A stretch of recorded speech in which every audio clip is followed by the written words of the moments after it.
Alright, it's time to film one of my favorite videos of the quarter where I talk about the series that I continued, started, finished, read in the previous season, so summer, and then what I hope to get to this fall. It's great accountability for me, especially if it's like, man, it's been a while since I've read something in that series, or I planned to read it and I didn't get to it. Should I prioritize it more? Do I want to DNF this series? Because although it's harder for me to DNF books, I am way more likely to DNF, pause, not continue with series. It's just way easier to let go. And so, without further ado, we'll get into the summer wrap-up. I'm not going to go into too much detail about each of these because I've talked about them in wrap-ups or different videos, and I will point you to any review videos in particular I might have, since I do try to do series reviews as I finish things up.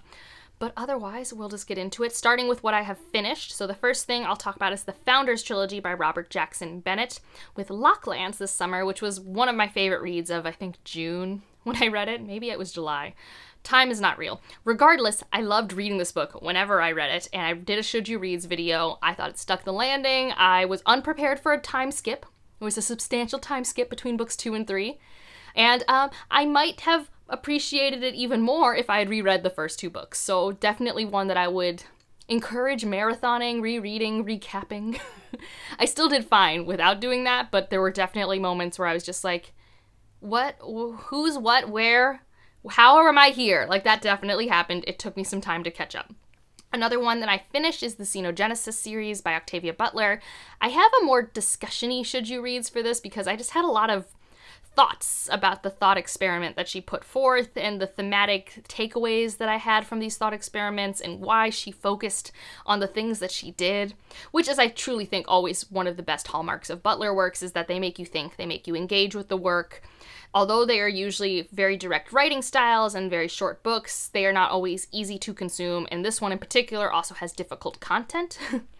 Like, the idea of consent is definitely a theme, like body autonomy, consent. Go in knowing the content warnings if you're someone who, like, feels any red flags with me saying those words, okay? I'm still being vague because I do think the first book could be fun knowing nothing. I don't think that's essential. But I have Should You Reads if you want more details, because they definitely actually go into details about things that I would like to discuss, and that's still spoiler-free for the most part, except for I discuss the premise of the series. Another Octavia Butler I finished is the Earthseed duology. I did that on Erin's book club, Booked and Busy, so I'll link both of those live shows down below. There are a lot of thoughts in those videos, from good, frustrated, to bad, like the whole gambit. I think it works really well as a duology for anyone who's curious. I know I was very nervous that it was an unfinished series, but then I started reading Butler and I realized her series are more time-skipped books. So, like, something in a series, even the Xenogenesis, you don't follow the same character for all the books. Same with the Pattern Master. So Earthseed actually is the most continuous, where you actually do have journal entries from our main character in both. But there's a time skip, and it kind of ends in a place where I'm like, okay, I could see where we could have gone in the third book, but I'm content with where we are, if that makes sense. And I like the second book considerably more than the first, and I see how that's the one that won the award and not the first book. When people are talking about this series, about how it predicted the future, they really are referencing the second book. So if you read the first book and you're like, I mean, it's kind of predicting it, but I don't feel like it's as on the nose as everyone says, it's the second book that does that. And then the last one I'll talk about that I finished, man, I've read a lot of sci-fi, is the Resonance Trilogy. This is by Casey Berger. She is someone I went to college with. Not so much of a friend, but definitely an acquaintance. And it was a fun, resistance sci-fi stories. Like, if you like Star Wars, I think you would have fun with this. I enjoyed the ending. I thought it was nice. This is a really solid indie-published sci-fi trilogy if you are looking for a tropey adventure, resistance, rebellion, good time. Highly recommend. And now, the series that I caught up with mixed successes, honestly. And some of these are series that I started, but because I read the first book, I'm caught up with. So I guess we'll talk about those first. So we'll start with the Blood Trials, which the longer I stay away from it, the more I don't love it. When I finished it initially, I'm like, okay, well, the second book, it's a duology, I'll finish it. And the further I get away from it, the more I'm like, but do I care? There is some interesting stuff about the world building that I could be interested in, but the main character is a lot, like, she's just, the chip on her shoulder is larger than a boulder, and she's kind of dumb, and those are just hard things to have in your face all the time. So I think that's what made the first book difficult for me, and I don't know if those things would go away, so I think it will depend on reviews. If I hear specific things in reviews, it could make me pick it up or pass when the second book comes out. One that I do plan on picking up the sequel is the sequel to Onyeka and the Academy of the Sun. This is a very lovely adventure, middle grade. Really enjoyed my time with it. I need to see what happens next because it doesn't like end on a cliffhanger, but it kind of ends on a cliffhanger, so I need to know. And then we have Daughter of the Moon Goddess, which I believe the sequel will be out in this fall. I don't know if I'm going to get to it till the winter, but I am planning on continuing because I really did enjoy the first installment in that series.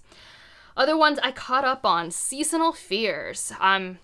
Yeah, I didn't like this. Did not have a great time. Mainly because I didn't care about the characters, and that was the whole reason I loved Middle Game, was the characters. Like, the alchemy of it all, I just don't care. And so, it was very disappointing. Like, extremely disappointing. And it was really long. And I don't know, it teased a lot of tropes that it didn't come through with. Like, it teases a competition, like, the entire book. And no. If you like competition trope, I don't think that's in this book. There's definitely more journey than I expected. It has the journey trope. Don't love that. And I just didn't like the characters. And also, like, one character gets extensively more page time than the other, and I think it's the least interesting of the two. So yeah, I don't know. I was really, really disappointed. Because if you don't know, I love Middle Game. So, yeah. And then the series that I do love, and where's the third book? I know the second book just came out, but this is The Burning Kingdom. I only have a review for The Jasmine Throne, so I'll leave that down below. I don't know if I should do an updated series review for the first two. I'll probably just do a trilogy review whenever the third book does come out. But I reread The Jasmine Throne, and then I read The Oleander Sword, and it's extremely good. Oh my gosh, everyone's sleeping on it. Like, high epic political fantasy with environmental magic. It's just really great. Nuanced, compelling conversation about resistance and rebellion, the role of religion, destiny. It has everything. I don't know why more people aren't reading and screaming about it. It's great. It's a great time. So I caught up on that, and I really, really, really want the third book, but I also just know that the second book just came out.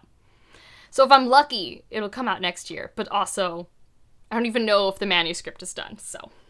Things that I continued in. I finally continued Bone Hunters by Steven Erickson. Go me. Still don't have a video out for that. It intimidates me to no end. I'm getting a little more energy this month, so maybe if I have time, I will sit down, write out some thoughts, and actually film that video. But I've been a little burnt out ever since my defense, and so I've just been trying to only film things that don't take that much energy, and Steven Erickson discussions and books take a lot of energy. But I did really like Bone Hunters. One of my favorites of the series. It was great. I finished Knife of Dreams by Robert Jordan. One of my favorite Robert Jordan books. This was great. This was a great installment in Wheel of Time. We actually progressed the plot. Like, I actually don't even have that many, like, sarcastic things to say about it. Like, I actually had a good time. I mean, it was long. Definitely too long, but like, that's a feature, not a bug in Wheel of Time. Other one that I did finish, because I know I talked about it last time, was Fool's Errand. So I continued the Realm of the Elderling series by finishing that book. And I didn't know where to put this because I read it, and I read it kind of out of order. I read The Galaxy and the Ground Within. This isn't The Wayfarers, which I've technically read the first book. So I continued it by reading the last book, but I haven't read the middle two books. And I don't know if I plan to. I'm unsure. But I read it, and I liked it. I talk about it more in my Hugo Awards ranking video. And now, books that I started. I started Alloy of Law, because I've been doing a Mistborn Era 2 read-along on the channel. We're going to be reading, I mean, I guess I'll be talking about that soon, but, you know, planning on reading the 3 books that are out before the 4th one is released in November. I read the first book in Mages of the Wheel. This is Reign and Ruin. It's a fantasy romance, and it didn't really work for me, so I probably will not continue in this series just because it doesn't give me what I want from a fantasy romance. It was fine. It was not poorly written. If you like more solid plot in your romances, I actually do recommend trying this out. I have Wayward Children. This is another weird one where I say I started it, but I read, like, what? I don't even know what number book. I read the one with the horses. This is the one I read. Which was a fine starting point. It's Reagan I mean, this is before she's at the school with the other children, so this is her, like, prequel. I don't know if she's in the earlier books or if she shows up after this book. I don't know. But I started it, just not at the first book. It's fine. I did start the Spindled Splintered series. I think it's called the Fractal Fables or something like that, but I don't plan on continuing that because no one has said good things about A Mirror Mended. And I only liked it. I didn't, like, love it, so... And then I read A Psalm for the Wild Built, and I do plan on reading the sequel eventually. I have high expectations that people will nominate it for the Hugos, so I'll probably just read it next year. But I read it, and I liked it, didn't love it as much as everyone else, but I can see why people love it. And now into the fall TBR, because those are all the things that I read. As I said, I'm continuing the Mistborn Era 2 read-along. That should take place the entirety of fall. So Shadows of Self is September, Bands of Morning is October, and then late November when it comes out, we will read The Lost Metal and then discuss it probably early to mid-December, is my current thought about it. I am very excited because The City's Born Great sequel, final book, is coming out, so I need to reread The City We Became and then read that in November. That's exciting to me. I think it might not happen till the winter series TBR, but I'm going to just put it here because it could happen earlier in December, and I do my TBRs by, like, the equinoxes. The Gathering Storm by Robert Jordan and Brandon Sanderson might get read in early December. We've been discussing it, and that might be when it ends up on the TBR, and I am kind of interested in getting into it. I need to prioritize Tawny Man. Like, I need to. I've been meaning to read The Golden Fool for, like, months now.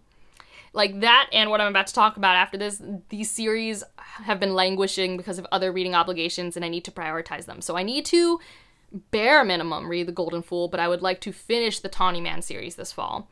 And similarly, Dandelion Dynasty. I don't need to finish the Dandelion Dynasty, but I need to read at least Wall of Storm this fall for that, because I really liked Grace of Kings, and it just didn't happen. Like, life happened, and it's a big book, but I want to. I'm more excited about that than I am Fool's Errand's sequel, Golden Fool or whatever, but, like, it just hasn't happened. And then I was looking back, and I was looking at other series that I read in the spring, and I was like, you know, one that I want to continue that I haven't yet is the Sentinel, I don't know if I'm saying this right. It's the sequel to Infomocracy. This is a trilogy. Election season is upon us, and it's about elections in this world where it's a very different form of democracy. And I really liked the first book. I think they're really smart, and I want to continue because we're going to have a different character that I really liked as, like, a side character in the first book that we focus on. So I just want to put this on here so I remember that it exists when I make my TBRs. Similarly, other series that I could continue if I feel the urge, and these are more like filler books, or books I should think about, you know, if I need something quick or palate cleansery, and that's the Side Changeling series, Wayward Children, so maybe I should, you know, read the first book, and Murderbot, because those are all series that I have started, but I don't always actively work on continuing them because they're kind of episodic in how they are set up, so there's not, like, usually a driving force to get to the next book. And then series that I looked at that I kind of want to start, I think. First, I actually looked at series to start in 2022, and I'm not doing bad. Not like last time. And I think part of that is, unfortunately, I've DNF'd a lot of the ones that I started, so it's like, normally what happens is I'll read one, and then I want to finish that series before starting others, and that's why I always get behind on those videos, and this time it was like, I'm not going to continue that one, I'm not going to... Well, we'll discuss that later on in the season, when I pick my next series to read in 2023. But, one that I haven't started, and I really, really want to, is War Child. I have read a short story by this author. They are, I think, Guyanese-Canadian? I hope I'm not making that up. But regardless, I loved their short story in Sunspot Jungle. Loved it. And this is a series that they have. I think it's a trilogy that's, like, military sci-fi. I think it's just supposed to be fun. Like, look at this cover. It looks fun. So I need to read it because I want to see if it's a hidden gem. And they really impressed me in short form, so that's why I'm going to read it.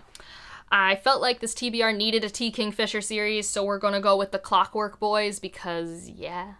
I don't know if this is the Paladin's Grace series or not. I don't know. I think this is a duology, and I want to read it. I want to read everything T. Kingfisher has written because I'm thoroughly on board with them being a new favorite author of mine, like, thoroughly. Another sci-fi that I've been meaning to read but haven't, and I think it's a duology, is Symbiosis. I believe this is a duology. I could be wrong. But this is weird sci-fi.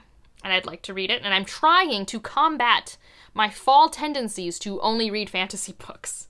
It's what happens every year. I mean, that's not a bad thing, but I am best when my genres are varied. That's just who I am as a reader. And then also a novella series that I actually do want to try and continue / finish that I started in the fall of last year is the Tenseret series. So I want to read the second novella at least. And honestly, that's longer than the last 2 novellas. So it wouldn't be hard to read the last 3. So that's what I tentatively have planned for the coming fall. Let me know what reading plans you have. If there's enough interest, I will probably have just a chill Discord read along for The Cities Born Great, because I don't have enough spoons to run live shows for that, and Mistborn Era 2.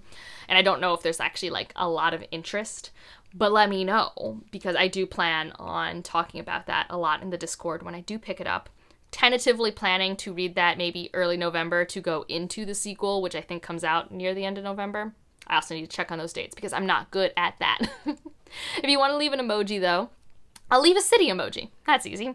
Let me know any of your reading plans, anything you want to read along with me. Let me know. I can always chat with you about it in the Discord as I remember. And otherwise, like if you liked it, subscribe if you want to, and I'll see you in the next one. Bye.